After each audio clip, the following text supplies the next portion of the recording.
अस्सलाम वालेकुम दोस्तों, यहाँ पर आपको अहम और ताज़ा तरीन ब्रेकिंग न्यूज़ से आगाह करते चले। महकमा मौसमियात ने एक बार फिर कराची के लिए खतरे की घंटी बजा दी। कराची में जोरदार हवाओं और समुद्री तूफानी ने जोरदार तबाही मचा दी। ये कितना दिन तक चलती रहेगी और कितना नुकसान हो सकते हैं, आइए दोस्तों मुकम्मल तफसीलात जानते हैं।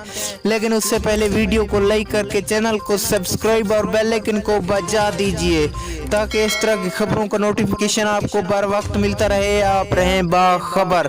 जी हाँ दोस्तों, महकमा मौसमियात ने कराची के लिए खतरे की घंटी बजा दी। महकमा मौसमियात का कहना है कि आज रात कराची में जोरदार हवाओं और गरज चमक के साथ जोरदार बारिशों के इम्कान हैं और समुद्री तूफानी भी चलती रहेगी। माहिरगिरों का कहना है कि आज रात और आइंदा 24-48 घंटों तक समुद्री तूफानी रहने के इम्कान हैं।